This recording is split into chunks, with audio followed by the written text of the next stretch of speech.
To this event on rebalancing the economy. As lots of you know, Policy Exchange, the economy has been a huge priority for us over the last 3 years. We've been doing lots of work on growth and jobs, the two central political issues of the day. Hopefully quite a few of you will have seen our work, for example, on conditional welfare, and some of you I know would have been at our event on Monday, in fact, turning innovation into commercialisation, which is the first of a series of events on growing the economy. We're also very, very interested in this big debate about rebalancing the economy. And there are really two different things that people mean by that, which are related debates. One is about rebalancing the economy geographically, and the other one is about rebalancing the different sectors within the economy. And thinking about this question about the balance of different sectors, there are a lot of different questions that raises. Is there a reason to believe that the government knows the right balance of the sectors? Peter Mandelson, when he was doing your job before you, had this idea about growth sectors and was strongly attracted to the idea of quite an activist industrial policy. If we think that there are some sectors that are too big in our economy or overrepresented, perhaps finance and property, the two that people always talk about, is that because of things that the government is doing or things that the government are doing that they can potentially stop doing? Or thinking about the regions, some of you will have seen Policy Exchange's previous work on planning and growth and regions. In fact, one of our authors, Tim Moyney, is here today, and looking at how several decades of regional policy have failed to prevent ever-widening divergences between lagging and growing regions.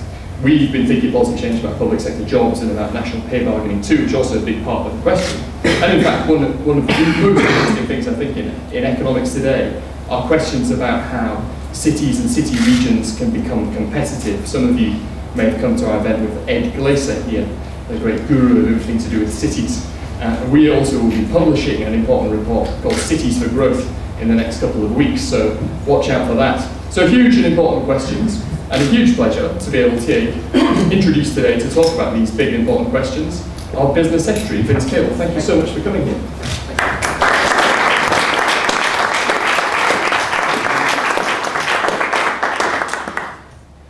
Good afternoon. What I'd like to talk about is something I made my name criticising, which is the role of industrial policy in shaping the economy. Indeed, before I became a politician, long before, I spent some years as a trade economist at the Overseas Development Institute in Chatham House, and also worked for the World Bank on trade policy issues. And during the big debates around globalisation, I contributed very unequivocally to the arguments for free trade. My first book, 4 years ago, I can't remember, was called Protectionism and Industrial Decline, and I think its title tells you where I stood.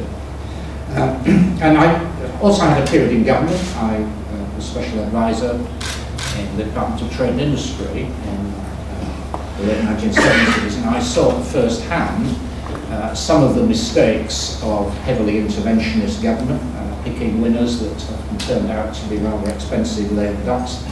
But now I find myself in a position of business secretary, calling for and indeed designing what we call a new industrial policy.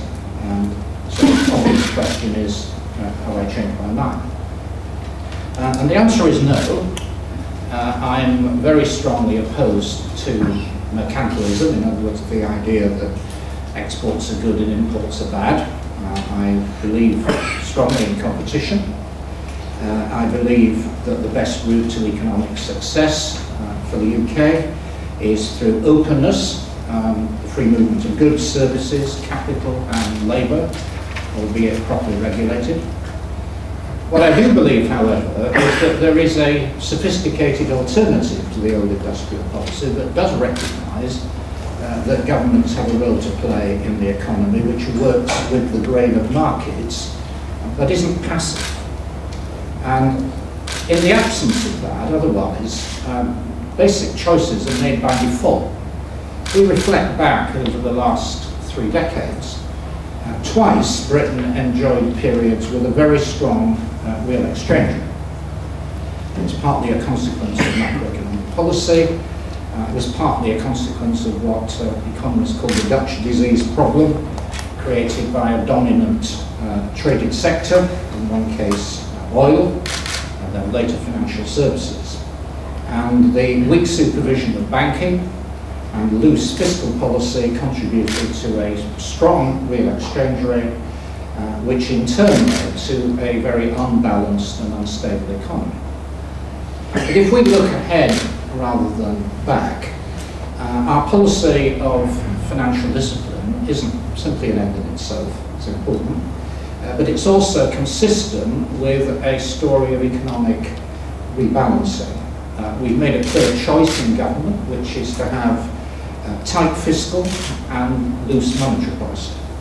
And that's resulted in two things which are necessary for a balanced recovery. First of all, we have aimed to achieve and have achieved low short and long-term interest rates, which is a significant incentive to invest, while having a competitive exchange rate supports exports and import-computing industries.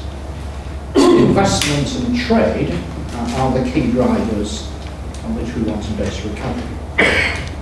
Moreover, although financial credibility is absolutely essential for our success, it isn't sufficient. We have to make other choices. And one of the first decisions I took when I came into this job was to put manufacturing at the centre of our long-term economic vision. And I did so because it is the most important tradable sector. And if we are going to rebalance the economy successfully, we've got to shift resources to traded goods and services from debt-financed private consumption and public spending. Now, of course, there are other traded sectors as well. Creative industries, professional services, teaching overseas students, tourism. They're all very important as part of that story.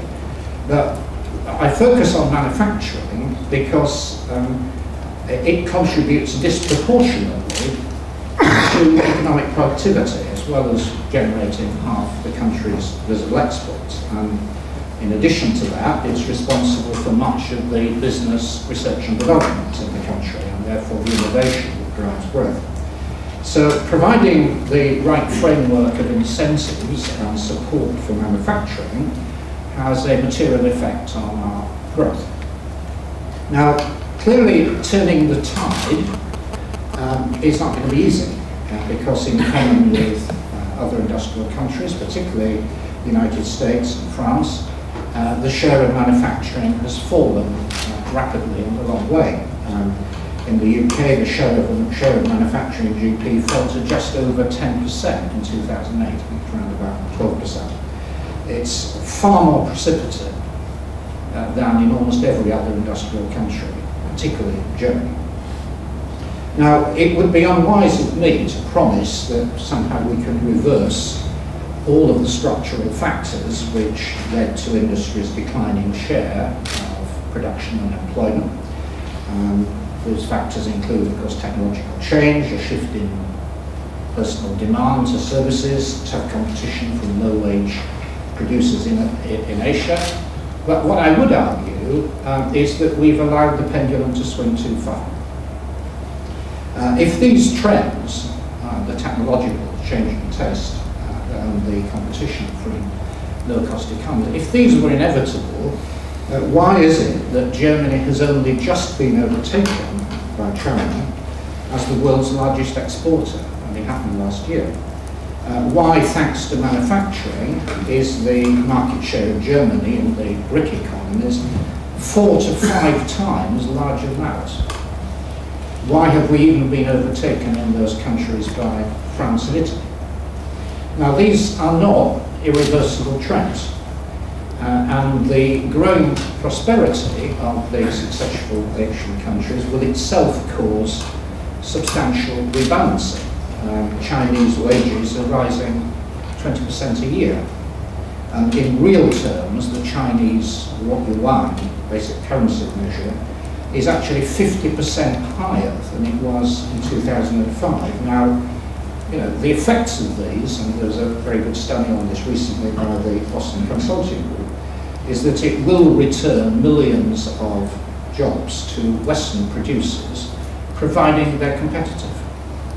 Now, we don't control all of these forces, but we do have a role in ensuring that the UK is in the right shape to compete for this manufacturing business. Now, one of the advantages, or the side advantages, of having had an overvalued exchange rate is that it has left us with some really outstanding companies, highly competitive in those areas where price is not a factor, and where quality and brand are the things which matter. And despite all the misconceptions, what has happened in the UK is that we still have some really excellent countries making things at global standards. And where we once led the way as innovators in textiles, and shipbuilding and steel production, we now have companies blazing a trail with frontier technologies like new materials, and robotics, and software design and renewable energies. And I've recently visited on my various regional trips companies in industries like bicycles and motor bicycles, which we once wrote off, castings and forgings, machine tools, steel making, large-scale car production. Those of you who were around in the political debates in the 80s will remember it was a joke. But we now have really outstanding companies in those sectors manufacturing at world standards. The whole idea that Britain is moribund in manufacturing is a myth. So we do have outstanding companies, and I have confidence that British industry will lift our economy. So I'm backing our makers, and let me just give you a few examples in the last few weeks. Airbus has just opened a £400 million factory in Broughton, North Wales. Jaguar Land Rover has invested £350 million in a new engine plant in Wolverhampton. BMW is putting £500 million into its UK production operation. Nissan is going to design, develop the next generation Qashqai because of its success in the plant in Sunderland. The Thai company SSI is coming back to the northeast of England, on Teesside, reopening the blast furnace and the steel works that have been closed. But we'll have to balance against that the fact that in other areas a lot of our capacity has been allowed to wither and disappear. I often visit some superb British manufacturing plants, but then you notice that the machine tools were made in Italy or Japan or Germany or Switzerland and rarely here. I recently attended the opening of the Dubai Ports, London Gateway, massive infrastructure projects, and I checked out who made the cranes. None of them were made here. The skills and capacity are gone. Now, when we address this question in terms of revival and recovery, I think we then look at manufacturing in a different way. We used to have a traditional distinction between manufacturing and services, but that's actually broken down to a point where it's almost meaningless, because manufacturers these days rely on sleek design, sophisticated IT, ingenious marketing, and at the same time, companies in what we normally describe as service industries, whether it's computer games, filmmaking, or music recording, are using high-tech equipment. So there's a massive overlap between the services and the manufacturing, and over half of Britain's industrial value added now comes from what are described as intangibles, particularly intellectual property rights protected by patent and copyright. The old image of industry, manufacturing, is fundamentally different. So the image is different, but nonetheless there is a strong manufacturing sector. If we look at particular examples, if you take a brilliantly successful, recently publicised company like ARM, which is designing semiconductors, or autonomy, which is now part of Hewlett-Packard, of course, following the takeover. The question you ask is, where does manufacturing stop and where does services start? It doesn't fit the categories. I recently had a meeting with the owners of Henry, the vacuum cleaner, the one with a funny face. And of course it's manufactured in the UK. It's the one vacuum cleaner that's made here. And it's not made here because of its manufacturing costs, it's made here because of its brand. I discovered also a few years ago that my constituency, Twickenham, is an important part of the British shipbuilding industry. Now this isn't actually because of riverboats, it's because we have companies that do all the computer design work for the new generation of ships. That's shipbuilding. Another new dimension to manufacturing is the growth of global supply chains. They contribute a component or an associated service rather than making the final product. And in order to choose to base operations in the UK, multinationals need to know they will have local firms of the quality they need to supply parts in a totally reliable way. I mean, that's what the Mittelstand does in Germany. It provides that function for Siemens, Bosch and BMW and the other prime contractors.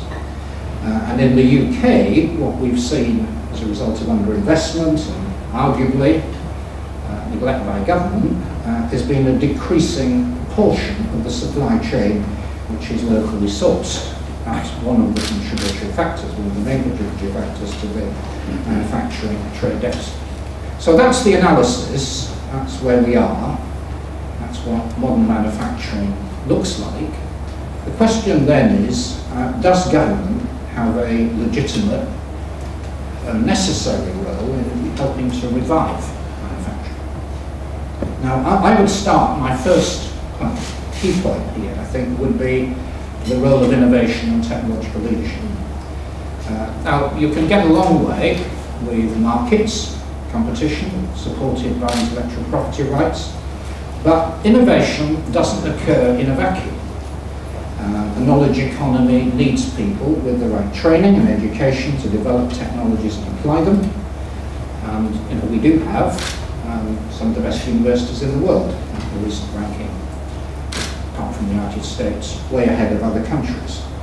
We've got some of the best record in scientific discovery, and we've got some great entrepreneurs. We've got to keep it that way, and that's one of the reasons why we secured a good supplement for the science budget and the spending cuts. And it's also why I'm determined to keep the borders open for bright people who want to come here to study and research and innovate. And the recently announced support for graphene development and the enhancement of the electronic infrastructure, which we announced a few weeks ago, is very much part of that commitment. But then the question is that we still have a bigger gap between scientific theory and business innovation than in many of our competitor countries. I keep coming back to Germany, but that's probably the most striking case. And if we're going to support the industries of the future, government is going to have to address some of the market failures involved. And it does need a subtle approach. It needs to avoid the kind of interventionism that can be seen as political favoritism and commercial vested interests. Costs and benefits have to be properly appraised. And that's why I have given such support to arm's length bodies like the Technology Strategy Board and the Technology Innovation Centres that it will oversee. Now these centres, which are at the core of this innovation policy, are designed to smooth the path from original academic research to commercially viable application. The reason for that is there's often a market failure in the innovation phase of new technologies. Revolutionary technologies are often very risky, or simply too complex, or resource intensive for an individual company to do them. And what the TICs, the Technology Innovation Centres, will do is provide university researchers and businesses with facilities to collaborate on prototypes, use large-scale clean rooms, or develop virtual environments to support product design. And the approach we're adopting consciously builds on the original ideas of the Fraunhofers in Germany, and indeed it was recommended here in a British form by James Dyson, the inventor, by Hermann Hauser, and by others. And in taking this forward, I announced a fortnight ago £140 million of funding for the next 6 years for the first of these centres for high-value manufacturing. And it's a network of 7 facilities. It will advance concepts in photovoltaics, biochemicals and composites, to give a few examples.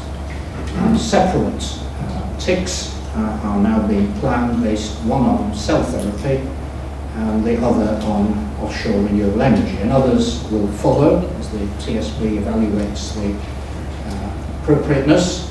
And we see this as a down payment on a new approach to the support of innovation. So that's the first pillar. The second comprises the carefully managed use of limited public sector seed capital to leverage in private investment. That's the rationale behind the 1.4 billion Regional Growth Fund, which is providing direct government support as a catalyst with the potential to ramp up private investment. And particularly in those areas of the country where there's been a historical reliance on the public sector for jobs. The gearing is high, as it should be, and the aim is to facilitate private investment, not to displace it. And there is also, in this space, a recognition of market failure where it isn't possible to fund high-risk but potentially valuable projects. And that's the reason we're capitalising the Green Investment Bank with £3 billion from next year. And in that particular case, the reasoning is that the novelty of low-carbon technologies and the uncertainty of the long-term future of these nascent markets means many projects wouldn't get off the ground without some unproviding government support. Now, in all of this, I do recognise that decisions have to be depoliticised, they have to be rigorously appraised to reduce value for money and minimise deadweight, which is the non-economist's investment that would have occurred anyway. But we argue that that is a key element of the new industrial policy. The third pillar is the focus on skills, particular apprenticeships. Now, despite an incredibly difficult fiscal backdrop, we have managed to finance a substantial investment, additional investment in training, where it can be demonstrated to deliver clear social benefits. And we managed to finance cases where the market failure here, for, again, I think many of you acknowledge, is that the private sector will systematically tend to underinvest in training because any individual company will tend to assume that its trainees will be taken by other people in the market. So you get underfunding of training in the marketplace. So that's why we offer 50-50 funding. And provisional figures show that over 326,000 apprenticeships were started in the first 9 months of the 2010-11 academic year. It was a record in modern times, and it includes many in manufacturing and in SMEs. And we're looking at how to build on the success of the apprenticeship brand by ensuring that they're employer demand driven, that they focus as much as possible on advanced skills and sectors, and on age groups with the highest social return. Now, the fourth element, the fourth pillar, is working with major manufacturers to rebuild their supply chains. I described earlier the process in which these have been hollowed out. What is happening, and what is very clear from decisions already being made, is that sectors like the automotive industry and aerospace do have a growing appetite for UK-based suppliers. And that's a trend that's been reinforced by a competitive exchange rate and by the disruption to supplies following the Japanese earthquake and tsunami. So we in government are collaborating with industry to identify demand that firms here can meet. Now, of course, decisions in this area are necessarily commercial, but we do recognise also that externalities are involved because leading manufacturers are more likely to invest in UK suppliers if they know that there is a wider commitment to supply chain investment. What's happening is that planned UK manufacturing investment and appetite for UK supply are creating business opportunities. So we're looking about how we can reinforce the supply networks. We're taking a very flexible approach. We're looking at what can be done in terms of skills and management development, support for R&D, and I hope to be able to announce some more specific interventions in the coming months. Now, I do recognise that this approach is specific to some sectors. It isn't a general solution. I mean, there are areas where it would not be right to rely on existing networks. I mean, many of the internet-based technologies, these are inherently disruptive, and they break up existing systems. That's actually what's good about it. So there are different approaches which have to be adopted in different sectors. But the final point I would make, the final pillar, is that we do recognise that there is scope for government to recalibrate its approach towards public procurement to boost supply, to boost support for UK industry and supply chains. Currently, the regime is underpinned by two basic principles. One is cost, and the other is European Union competition rules. Now, these are fundamentally sound principles, but applying them too narrowly risks neglecting wider economic considerations and the benefits of having a competitive supply base. So, to be clear, I'm not advocating a lurch towards protectionist procurement or breaking international rules, but we have had some recent controversies over procurement which have raised very real questions about what's the best way to balance short-term cost considerations with long-term value for money and industrial competitiveness. And to be very frank, I think we've just been too tactical and too short-term. Let's not forget either that the resurgence of UK manufacturing depends not just on industrial policy, the various elements I've just described, but on broader policies that support business. And for this reason, we're devoting a lot of energy to a range of supply-side reforms needed to build on and maintain business confidence across the board. The broad policy requirement is a tax regime for manufacturing that is competitive, because new investment is potentially footloose, and the government action to improve the competitiveness and stability of the tax system and cut corporation tax year on year is part of that response. A particular sensitivity in manufacturing is the potential influence of environmental taxes, which inadvertently risk carbon leakage if energy-intensive industries like steel or chemicals or ceramics were to migrate, losing the UK products but emitting carbon somewhere else.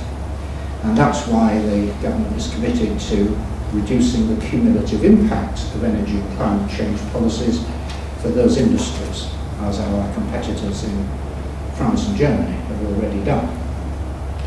It's also crucial for British industry that we promote Britain as an open economy, welcoming inward investment, promoting exports through trade diplomacy in the big emerging markets, and we have fallen behind, frankly, in the export performance of SMEs. We again comparisons with Germany. One of the big differences is that a much smaller proportion of our SMEs are involved in international trade. And we're trying to rectify that by providing more varied export finance facilities and with an expanded role for UKTI. We want also to dismantle the necessary barriers that stymie growth and hold back investment. The planning regime is being liberalised. Regulation and bureaucracy, which is the bane of business large and small, is being cut back. And finally, we've got to continue our efforts to generate more bank lending and equity. Access to finance remains a major issue for medium and small companies. And for innovative and growing manufacturing companies in particular, there's a long-standing gap in equity finance, which the new Business Growth Fund is designed to address. Now, the work happening in all these fronts is critical if we're going to achieve what we want to achieve, which is not just financial stability, but a rebalancing of the economy from domestic consumption to trade and investment, towards tradable goods and services, particularly manufacturers. Now, I'd just conclude by saying that our new industrial policy is work in progress. and there's a substantial room to develop it in scope and scale in future. But I'm confident that world-class manufacturing will once again be at the heart of our economy. Thank you.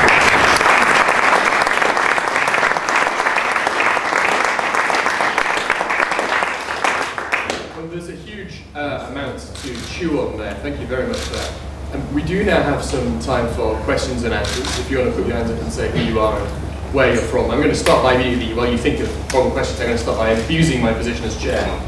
You talked about energy prices, environmental policy as a key issue for manufacturers, and you're right.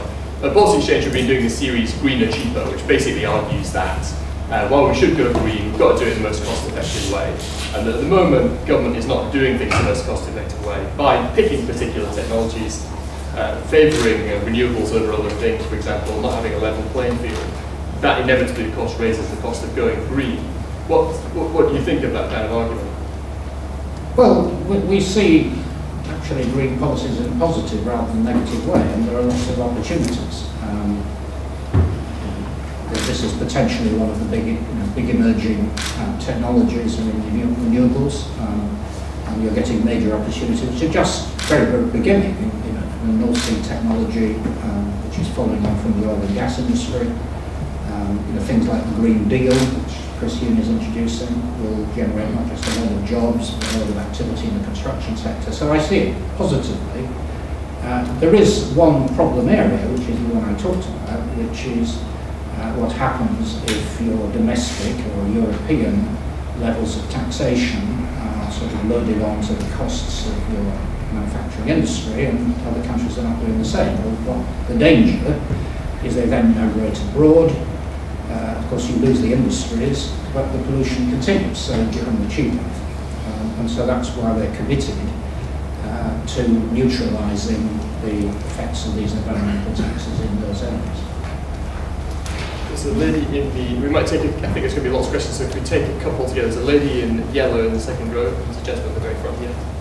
Anna Wallace from the CIPD. I'm sure I will be the first to ask about the Beecroft proposals, which were leading the press this morning. I just wanted to start with a comment which was, let's not forget that the UK is one of the least regulated labour markets within the OECD, and one of those few countries who are less regulated than us is the US, and I don't think we need to have too much conversation about how successful and unsuccessful growth there has been in spite of low employment regulation. So I really wanted to kind of seek reassurance from the Secretary that the government, how much attention is the government going to give to Beecroft proposals, in particular the idea of no-fault dismissal where employers can sack workers without reason. Let's hold that thought for a second and take another question at the same time. Gentlemen, if you just wait for the mic to come to you. Ian Corby, I run a small business employing about 20 people. I very much welcome the proposals which were released this morning as a result of that. You're effectively the chief executive of UK PLC, and you've not mentioned... I think probably a couple of other people, please. No, I think they're the chairman and the finance director. And you've not mentioned one of your most successful divisions, which has suffered a little bit of a business interruption recently, but you've got some great infrastructure, some great people, and instead what you seem to be doing is telling them you're only going to pay them for half an hour in every hour that they work, and you're planning to shrink that successful part of your business rather than fixing the risks to your financial services and making more profit out of financial services. Okay, Beecroft and financial services. Well, I think that the premise of your question is right. I mean, we do have, by international standards, very flexible labour markets. And one of the quiet success stories of the last 3 years was when British industry was hit with an enormous hammer blow after 2008. Private sector, anyway. We had a contraction of GDP of 7.5%, massive in a lifetime experience.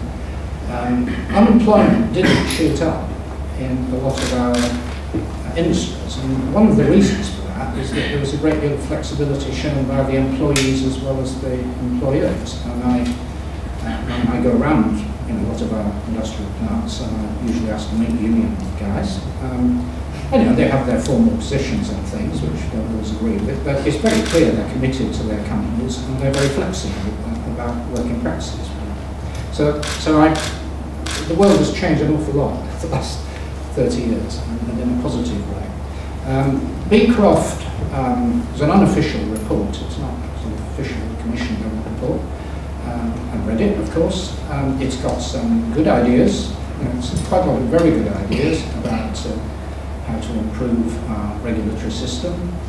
And just to take one example, he identifies all the kind of costs that accrue to small business as a result of acting as immigration controls, and makes sensible suggestions about how you can alleviate that. There are one or two controversial areas we're also going to reflect on. No fault dismissal is one of them. No evidence that I've seen is advanced for the proposition that that would improve labour market flexibility in general, or indeed have a beneficial effect, but if anybody can produce any, I'm always looking at evidence. Okay. As far as financial services are concerned, I think we need to be clear about definition. In my list of good, tradable activity, I didn't mention financial services, but because there's a vast range of things. The vast majority of financial services are completely uncontroversial. Insurance, shipping, the capital markets, stock markets. And many of these are valuable foreign exchange for the country. They have not posed any threat to systemic stability of the country, and I and my ministerial colleagues actively promote financial services abroad, and that is the correct approach. But within the financial services industry, there is one sector, which is banking, and particularly domestically based banks, which, for reasons we could talk all day about, did pose a massive threat to the economy, and we are having to reform them. And the Vickers report is a step along that road, and those banks are being downsized. But the particular issues about banking, I don't think, however, should be conflated with the wider issue of financial services, and I'm fully behind people trying to promote British successful financial services. So, gentlemen with blue shirts right to the front, and we're going to get the lady with the pen in the air. Yes, my name is Brett Amfield. I'm from the building materials supply chain. I'm very intrigued to hear some of your supply chain remarks. But I can give you jobs and growth tomorrow. I can give you jobs and growth tomorrow if you could, as the government, could consider some selective small demand-side measures. In your manifesto, you said 5% VAT for home improvements. I can give Mr. Hughley's green improvement if you can help us align that to the Green Deal. Is the government open to these small demand-side measures? Okay, that's a very specific question. Well, you mentioned, sorry. I was going to take another let him answer.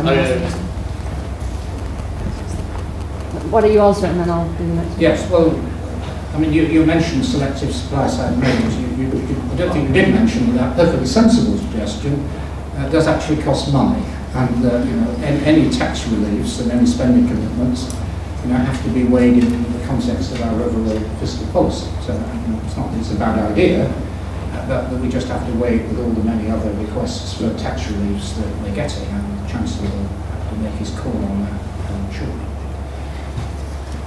Lucy Manning from ITV News. Dr. Cable, I wondered what your advice was to any businessmen and women about paying their taxes correctly.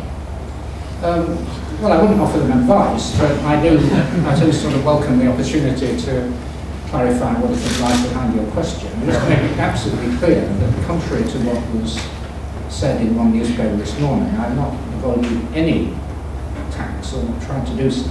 All my income is fully declared, all taxes fully paid. There was an issue which arose on the back of my having produced a bestseller, where I crashed through the VAT threshold and didn't immediately notify us. But as soon as it was pointed out, I volunteered this information to the tax authorities, unprompted. And when it was pointed out there was a tax liability, this was paid immediately. So, I am embarrassed about the fact that, this was overlooked, a mistake was made, it was an honest mistake. But don't be under any illusions. I'm categorically opposed to tax avoidance by companies and individuals, and I most emphatically do not indulge in it myself. Okay, just in case there's going to be like a forest of tax-related questions, can we try and have the rest of the questions sort of focused in on the speech that we've just heard. There's a gentleman in the very front row. So, as part of your regional tour, Guy Mason from Morrison's, as part of your regional tour, you're going to come to our hometown of Bradford and see manufacturing there, and obviously, hopefully hear something about our place in food manufacturing. I'm just really seeking your reassurance that all this is not going to be based solely on high-tech manufacturing, but it will concentrate as well on traditional manufacturing, all of which of ours is based in the UK. No, indeed, I came to Bradford. I was incredibly impressed both by the way all the three parties on the council were selling the city. There was kind of tribal division in Bradford. They know they had problems, and I met a substantial number of business people. And one of the points they made was exactly the point that you made, that it's one can get overexcited by high technology, and there's a lot of very, very good manufacturing companies produce fairly standard products. They produce them in Britain because they're close to the market, but they produce good quality. And quite a few of the policies that I was talking about, things like apprenticeships, apply across the board, and the food industry is one that takes advantage of. There's a question right in the middle.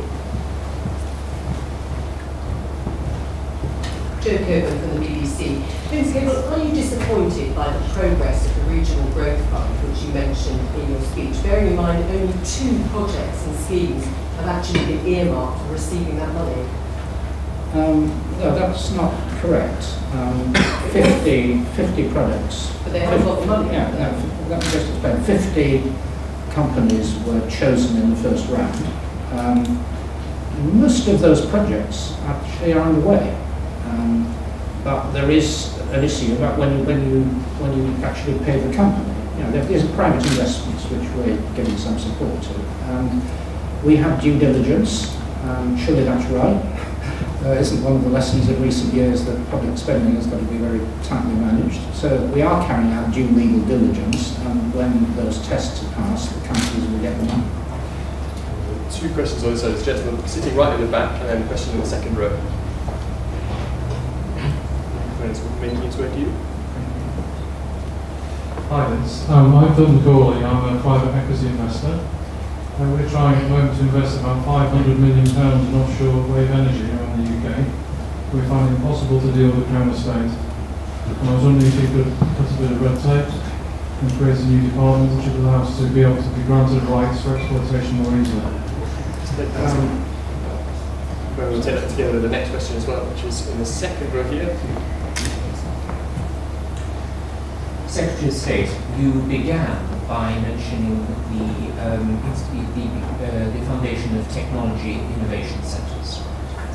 Given the work published in September this year by David Pond of the Cambridge Judge Business School, showing how the US government, working closely with small business, was able often to succeed in finding solutions to specific problems. And it also had it with larger British companies through buying in ideas, through buying out the small businesses that have originally developed them. How far might the technology innovation centres be encouraged to make working with high technology small businesses a priority in order to move us along? 2 good questions there. Well, on wave energy, this is clearly one of the next generation, even beyond offshore wind. And there is, clearly, if we have a renewable energies tick, then wave energy is clearly part of that scene, because we haven't selected the specific institutions. I hear what you say about Crown Estates. I think it's not part of my empire. Yeah. But I have been involved in other projects where we have succeeded in negotiating successful outcomes with Crown Estates involving offshore projects. So I'm sure these are not insurmountable barriers, but if you give them to my team, we will certainly have a look at them. Thank you. Are there any questions? I feel like I've neglected the people in the back. Gentleman in the red tie.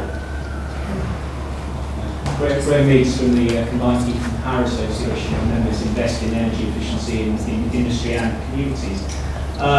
You mentioned the concerns over rising energy prices to manufacturing industry. You mentioned that In Germany, amongst other places, the approach has often been to ensure that there is good, if you like, protection from industry from those taxes.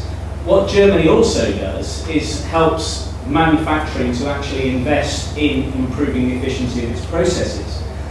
And if I look at the situation in the UK today, perhaps one of the reasons behind the outcry about high renewable energy programme costs, high nuclear programme costs and so forth, comes down to the fact that we have neglected energy efficiency across our economy. So the question I have is, what pressure can you bring on your colleagues at DEC to put energy efficiency at the front of its decarbonisation policies, rather than having this forgotten orphan of their climate change policy? Well, I think they would argue that energy conservation and efficiency are at the foreground of their policy, and so the Chris Hugh's Green Deal is indeed all about increasing energy efficiency in the household sector. But in terms of what else we can do, I did mention in passing the Green Investment Bank, and one of those areas where independent analysis has shown that there is a real role for a bank of that kind is in co-financing projects, large-scale industrial energy efficiency projects, and we set out clearly that that would be one of our target areas initially. Thank you. So next questions.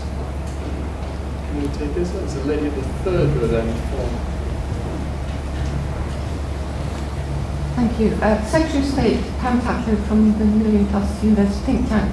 The universities of Bedfordshire and Middlesex have respectively just won the Queen's Award for exports. How far can your growth policy be forwarded so long as international students are classified by the Home Office as migrants and count towards the immigration family? Well, I mean, two things. First of all, there's a classification issue and there's a policies. The classification is the United Nations classification. You can argue that it doesn't make much sense because they're clearly not immigrants, they're here to study. The vast majority, some people abuse the rules, but the vast majority go home. But that's the way the classification is made on the compatible standard. Though not all countries do it, and the Americans and Australians have a different system. But in terms of policy, we have made it very clear that overseas students are welcome, providing that they're here, they're legitimate. That there was abuse that caused a lot of public disquiet, and the government was trying to close that down. But as far as trusted providers are concerned, which certainly include the universities and most colleges, public and private, the students that they bring to this country are very welcome.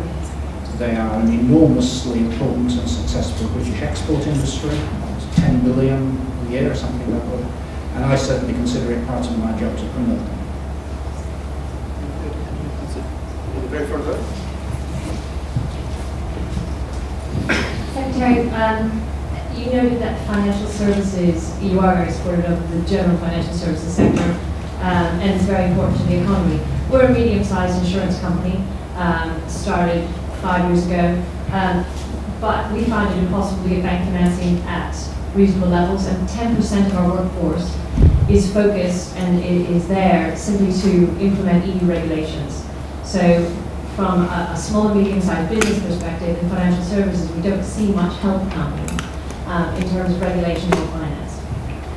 Well, in the insurance sector, there is an issue which I don't personally deal with, but I'm sort of indirectly aware of, which is the solvency rules of the European Union. I think there is a widespread view in the industry, which I have some sympathy for, that it was an overreaction to the financial crisis, which had nothing to do with the insurance industry, and there was a problem in one big AIG, but that was one branch of it. It was not about insuring, it was their investment banking operations. That the solvency rules was an overreaction, which is damaging to the industry, and our government is sort of fighting that corner in European policy. In terms of bank finance, I mean, I know there's an issue, I never stop banging on about it. We reached an agreement with the banks, as you know, to try to get them to up their lending, which has happened in gross terms anyway. I think there is a particular problem with certain kinds of companies, and insurance may be one. I know creative industry is another. You don't have a physical asset against which they can lend. Banks, of course, have become much more risk averse. They're seeking security, and maybe that's where you've lost out. But we know there's a lot more to do with access to finance. We're just about to run out of time. I don't know if there's any last questions in the room. No takers? An answer for technology innovation centres that I asked before. Oh, sorry, yes, That's all right. It was about the US experience. Yes, I didn't answer it because I wasn't totally clear what the answer was. I'd registered the issue.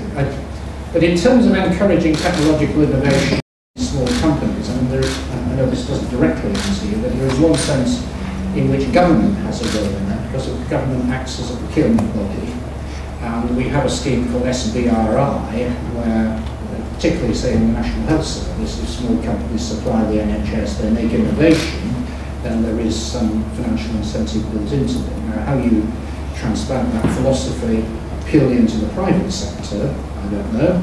But the idea I was talking about was using a limited amount of government money to support the supply chains could well have an R&D component built into it. There was a last question from the... sorry, two last questions. Gentleman right at the back.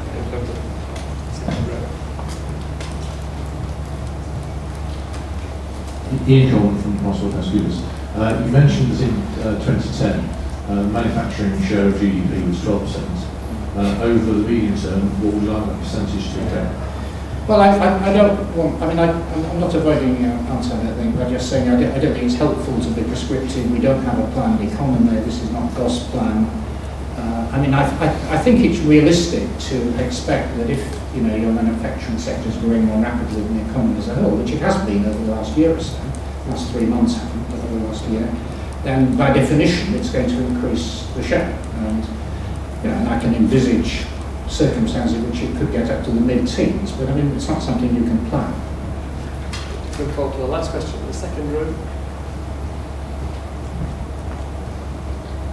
Evie Soames from Four Communications. In all our current talk about repatriating powers from the UK to the European Union, can you tell us if there are any new ideas that Biz will be putting forward? You talked a lot about cutting red tape over recent months, but I wonder as well towards the growth policy, whether they'll be having any new suggestions to make in the current round of negotiations. Well, there is one battle that we are fighting and winning, actually, which is in the Working Time Directive, where we have insisted that that should be a national and not a European function.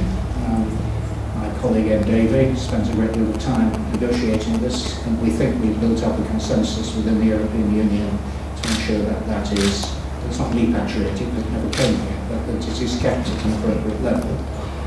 And in terms of European regulation in general, I mean, what we are trying to do, and it's quiet and unobtrusive work, which is actually building up a majority amongst European ministers to actually stop stupid, unnecessary bureaucratic regulations at source. And I think you'd be surprised at the extent to which significant numbers of EU countries, not just Northern Europe, but some of the Eastern European countries as well, share our view that we need to have a much more liberal system. And as I say, slowly we're winning their argument. We are now out of time. We've covered a huge amount of ground today, both in the speech and the questions and answers. You've all asked brilliant questions, and it's a wonderful speech covering everything: energy, planning, tax, Europe, you name it. We've covered it, and it's incredibly thought-provoking and interesting. So it only remains to thank you for coming here today. Thank you.